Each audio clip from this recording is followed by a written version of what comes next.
Hello everybody, welcome today to the Belgian Grand Prix of 1953. You can see the grid there. The result of the previous race carries into this one, and Louis Rosier starting on pole ahead of Luigi Villoresi with two simcagordinis behind them. Simcagordini are working their way to the front slowly again, aren't they? And that was the result that ended up with them winning Germany last year. And, well, Ferrari won every race so far. And it looks like continuing here. There's Villoresi and Rosier. They are level off of the line. And this is going to be interesting. Who's going to get into the first turn first? Villoresi tried everything to pass Rosier in Holland. Couldn't do it. And look, Villoresi gets the lead here. And Rosier is off. And I think, oh, what's happened there? I think he just get too wide, or has he had a mechanical issue? Well, we don't know. I think he might have just made a mistake. Look, there goes Bearer up onto the banking and behind. Yep, Rosier, I think, went off and hit the wall, and that's taken his wheel off. So, Louis Rosier, who has had such a good season so far, has made an unfortunate mistake, and he goes out of the Grand Prix. Now, this totally ruins his World Championship, and Villoresi, Hawthorn and Rosier need Villoresi to have an issue now, because Villoresi is not only in the lead of this Belgian Grand Prix, but at the moment he's miles clear. Mike Hawthorn in 6th place, trying to move forward. But as we know, it's very, very difficult to move forward in this when you're all in a pack of this season, when you're all in a pack of evenly matched cars. Ascari in 7th, Bonetto up to 8th, and that's interesting. The Maseratis are holding the pace, or at least those first three are. They are keeping up with that second train of Ferraris. Not Villoresi at the front though. Look, there is Farina trying to bother Harryschell. Farina has had a good start. He's up in 4th place, and he'll be hoping that he can start to make the season come good, because he's had some opportunities, but he's spun most of them away. That Villoresi trying on, and he spun that one away, Farina. He spun that one away. Another incident for Giuseppe Farina, and he's had a little bit of a knock from one of his teammates. Don't think there's any damage done. So now it's Farina, Swatter, Ascari, and Hawthorn all in the same shot, and trying to hold off those Maseratis who are still right with them. Wow, that's interesting. Good improvement in performance from Maserati, and that's a great sign from them.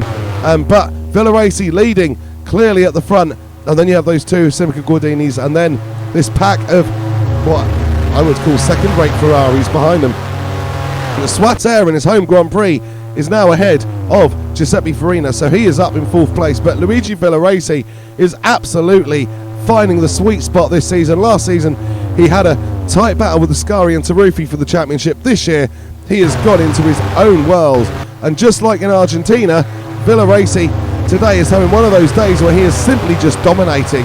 And I know he didn't win the last couple of races, but still managed to finish second. So Villoresi is absolutely having the most dominant Formula 1 season we have seen to date. Could all change, of course, if he has a retirement and drops to the back, as Louis Rosier now will for the next Grand Prix. Hawthorn didn't drop to the back after his moment in Zandvoort. He's just dropped to 7th, but he's not been able to move forward, and that shows you just how difficult it really is to stay in touch once you lose ground this season. And Villoresi, look at that lead, and those Gordinis though comfortably 2nd and 3rd place and having their own little battle. We said they are strategically moving forward, and at some point maybe they can challenge for the win. Remember, they surprised everybody by winning a Nürburgring last year. Do we almost expect Gordini to be able to pick it up if Villoresi has an issue at some point? Potentially we do, and that shows how far Simcagordini have come in the last season or so.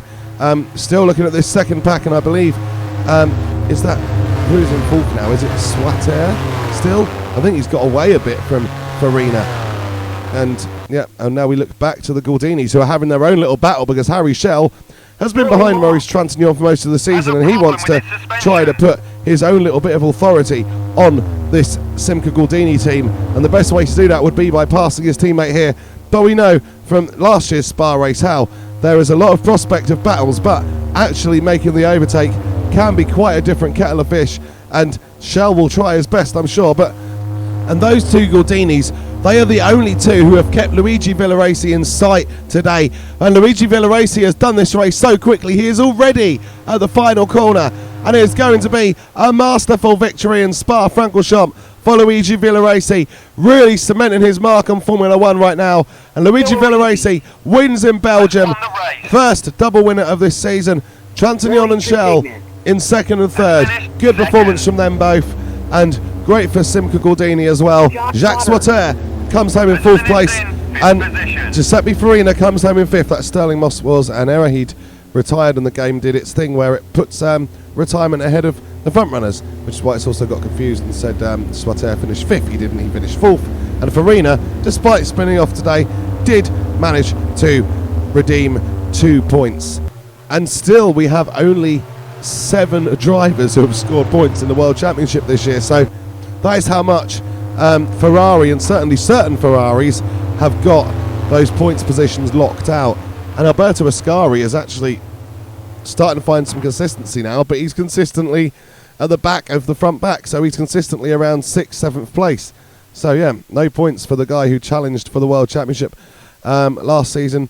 But here we go, let's have a look at the result then. Luigi Villoresi leads home Mauricetrintignant, harryschell 3rd place, jacquesswaters 4th in the Ferrari, Giuseppe Farina 5th in the Ferrari. And look at all those Ferraris that the simcagordinis beat. And look how close Benetto's leading Maserati came to Mike Hawthorn, only 3/10 of a second behind him. I bet Fangio wished he'd started further up, because I feel that Fangio might feel he could actually have beaten 1 or 2 of those Ferraris today. But, and maybe perhaps de Graaf and Reed might feel that as well. But coming from so far back from previous reliability issues, unfortunately for those guys. Let's have a look at the World Championship then. Villoresi, 28, now 10 points clear of Louis Rosier. He's looking really strong now. Mauricetrintignant 13, Mike Hawthorn 12, jacquesswaters 9, harryschell 7, Giuseppe Farina 5. Constructors, Ferrari 72, simcagordini 20. Thank you for watching. Please like and subscribe. Take care.